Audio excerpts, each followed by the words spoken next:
Hi there. Welcome to Cooking with Saucy Sean's Fine Eats, where we make real food for real people. Hope you guys are doing well today, because I hope I am too. Today, I'm in a dessert mode, so I'm going to make my adaptation of Nanaimo Bars. Nanaimo Bars are awesome. They're chocolatey and they're creamy and they're just really great. My adaptation is a little bit different because a traditional Nanaimo Bar has 3 layers. Mine has 3 layers. The first layer in a traditional is graham crumbs, coconut flakes, or shredded coconut, and I think it's walnuts. But I'm really not a fan of the nuts in it. The coconut's okay, but because I've done so much camp cooking, I just totally make them nut-free, so I just use graham crumbs.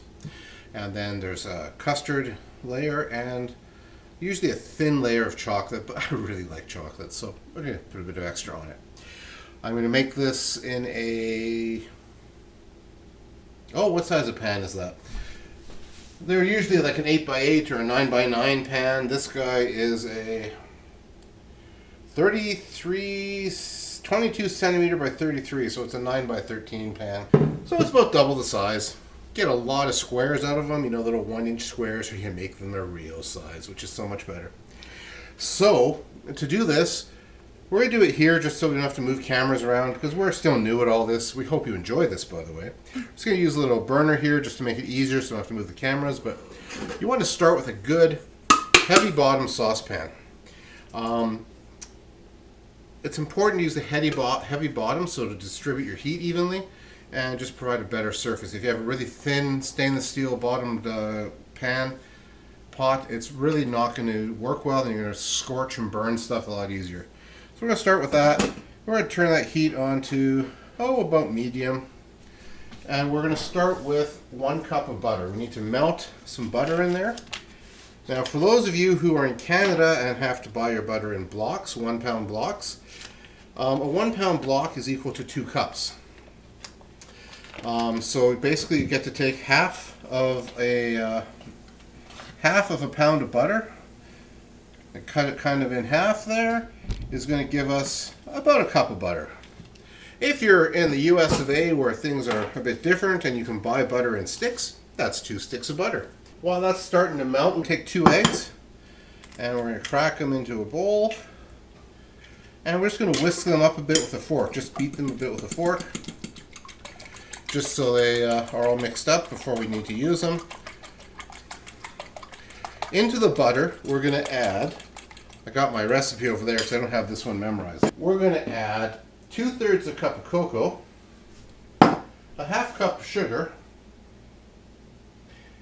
just plain old granulated sugar, and the eggs. This is going to form the base of our Nanaimo Bar. After those are added in, we get to add in 6 cups of graham crumbs. So much easier to buy graham crumbs already crumbed as opposed to having to crumb them yourself, because that's just crummy. Let that melt a little bit more. We don't want it to get bubbly, we just want it to get liquefied, so we're going to let that happen over the next couple minutes here. Okay, so as you can see, our butter is now pretty well melted in there. Getting a little bit warm. I'm going to turn the heat down a little bit. Now we're going to add our cocoa, stirring it in. And we're going to add our sugar, stirring it in, and we're going to try and get all that nice and smooth so that it forms the base of our yumminess. Turning it down a little bit more.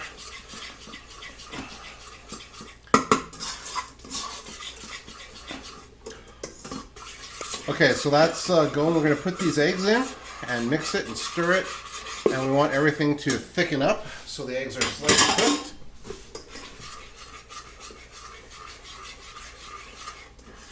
See, there's still the liquid of them in there. Getting it closer. That's starting to thicken up a little bit. Just give it a few more seconds while that's happening. I'm going to grab my Mickey Mouse trivet. I'm going to turn the heat off. I'm going to move this down to there. And we're going to add in our graham crumbs. And we're going to mix them all up.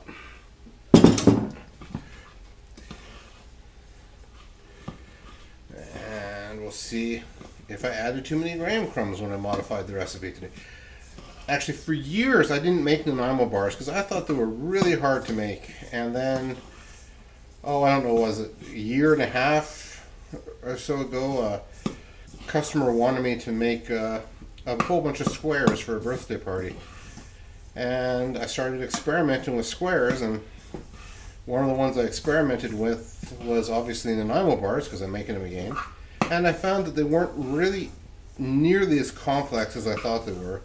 And the result is phenomenal when you're all done them. So, you know what, I'm going to be honest. When I publish the recipe for this, I'm going to put it down to 5 cups of graham crumbs. This will turn out well. It'll be good, but 5 cups would have been enough. So you see, what you're watching here is Saucy Sean modifying recipes as he goes. So we're going to take this and we're going to put it into our bacon pan here. You don't need to grease it or anything because there's lots of butter in all of this stuff. It's just going to come out itself. We'll start with that. But yeah, we're definitely, in the recipe we publish, we'll reduce the amount of crumbs because there's too many. This may not turn out that well. But you know what? It's still going to taste good. So we're going to pat that down really well. There we go. And we're just going to put that aside. That's a nice thick layer of crumbs on there. We'll put this aside. And now we're going to make the custard icing for the interior, which is going to use 4 cups of icing sugar. It's going to use another cup of butter. Woohoo! I like butter. And it's going to use a 1/3 cup of custard powder. Yep, that's right. That was right. And we need about a 1/3 cup of milk. So we're going to take 1/3 cup of milk and stick it into our mixing bowl. We're going to take a cup of butter, which is the other 1/2 pound that I had. We're going to start the mixer going. And then we're going to add in the icing sugar. I'll just add it all in now. What the heck? Because once this mixer gets going, you won't be able to hear anything. It'll be hard to converse. So we'll just take care of it now, right? If you're really brave, you can actually mix this by hand. You're basically making an icing, a frosting for a cake, and you're adding in the custard powder. I don't know what's so magic about this custard powder, but look at the color of it, right? It's kind of white. Look at that. Once we put it in here and mix it up, it's going to turn it a nice yellow. We'll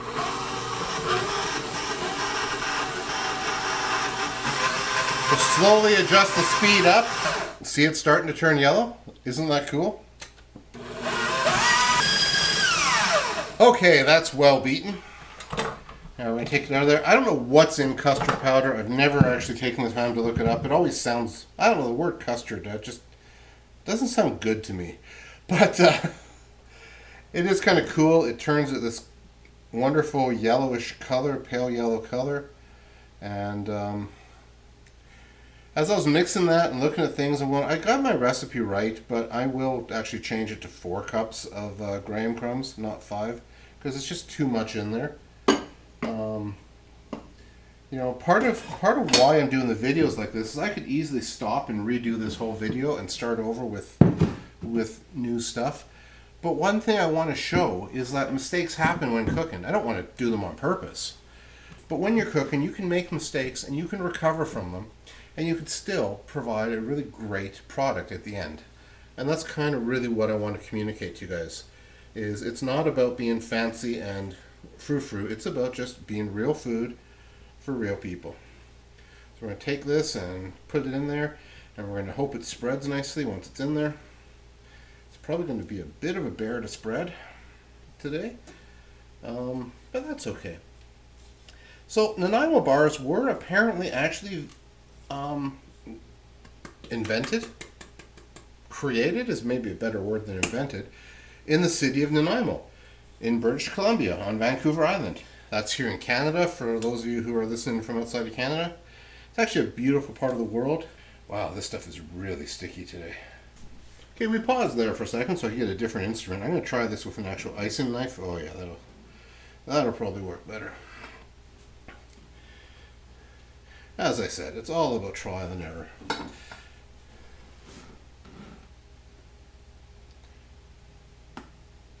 Well, we're finishing up here. This really did not turn out how it normally would, but you know what? It's going to taste good. So we now have our custard in there. Next thing we have to do is create our chocolate topping. So the next thing we have to do is melt chocolate to go on top. To do that, there are a couple of different ways you can do it. One way is to use a heavy bottom saucepan, which works really well. Again, if you use a saucepan that just has a plain stainless steel bottom, you'll scorch and burn your chocolate and you will not be happy. Or you can use a double boiler. The double boiler is a safer method, less chance of burning your chocolate. So you can buy double boilers, which are literally two pots. One's the bottom, and you put water in there, and the other is a pot that sits on top, and the heat from the steam of the water boiling heats up that top pot, and lets you cook stuff in it. In this case, I'm just going to use a stainless steel bowl. It acts as a double boiler. So we're going to bring our water to a boil. While it's boiling, we're going to get 1.5 cups of chocolate chips, and we need 1/4 cup of butter. So I'm going to take, I've got my 1.5 cups of chocolate chips here. I'm going to take and cut off 1/4 cup of butter. And in some butters, actually come with little measures here. So I'm just going to cut 1/4 cup off of there.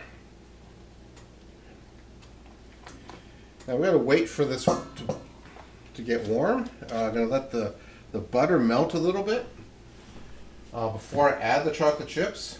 Once I add the chocolate chips, we'll keep moving them around a bit to get them to melt.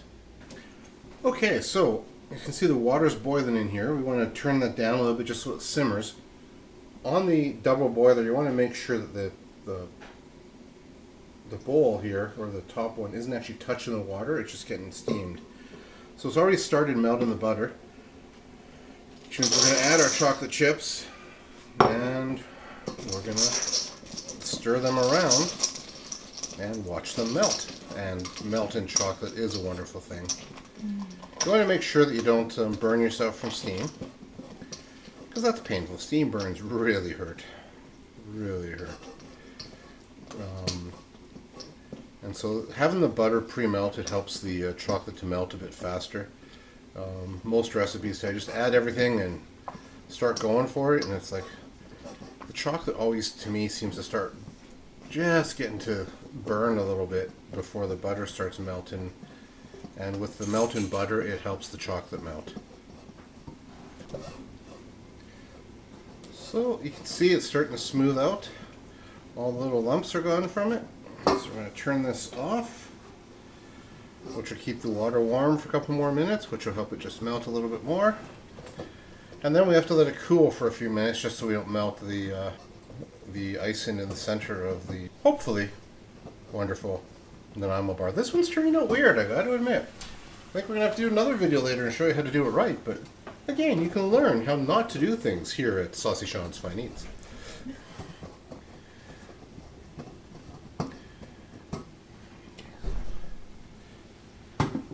Just going to take that off, let it cool for a couple minutes. Okay, so we've let our chocolate cool a bit here, and we're going to see how well it spreads for us today. Something tells me it's going to be one of those days where nothing wants to spread quite right. So we might still be a bit warm here. You know, I need that knife I was using. Good thing you washed it. Good thing I washed it. Yeah, this is not going to be my best attempt at a square in a Nanaimo bar here. Look at this. This is... But you know what happens when you make mistakes with cooking?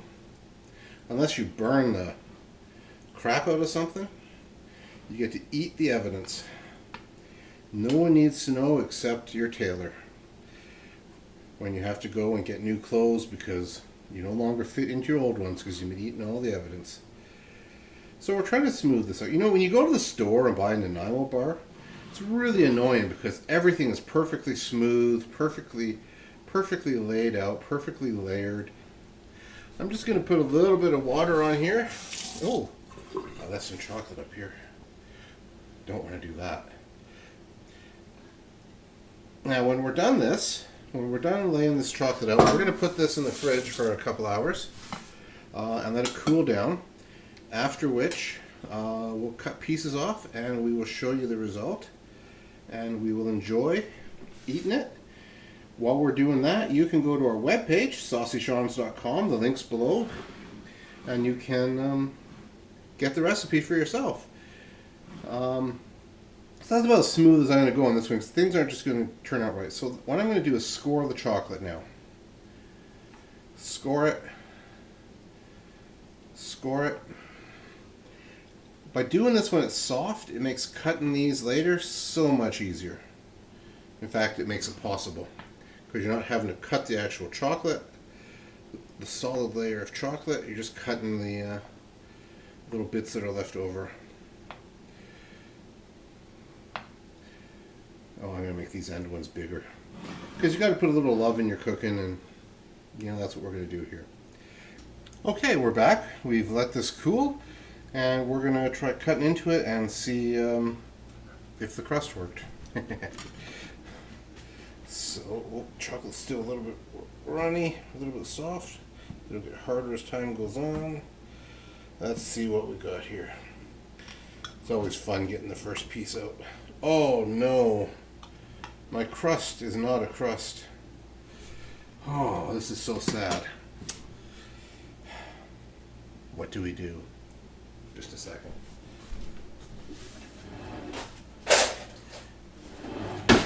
Let's get a spoon.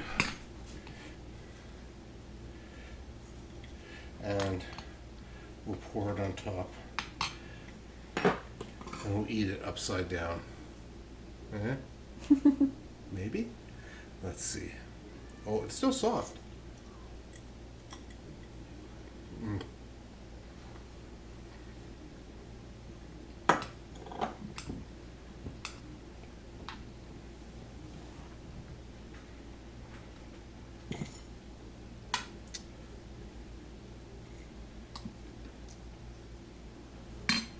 Well, it tastes good, even if it didn't turn out. That's what happens when you don't experiment with a recipe before you try doing a video. But it is still good. See, Sarah likes it too. So what we're going to do is we're going to put this aside. We're going to leave it cool some more. And sometime in a little while, in a few weeks maybe, we're going to do this again the right way. But until then, hope you learned something, which is, even if you're a half-decent cook, which I might be, half decent, you can make mistakes and things can go wrong. And it's okay. You don't need to freak out. You don't need to panic. You just go with the flow. So have a good day. Enjoy your Nanaimo Bar. And remember to like this video, share it, and visit our website for the recipe. Thank you very much.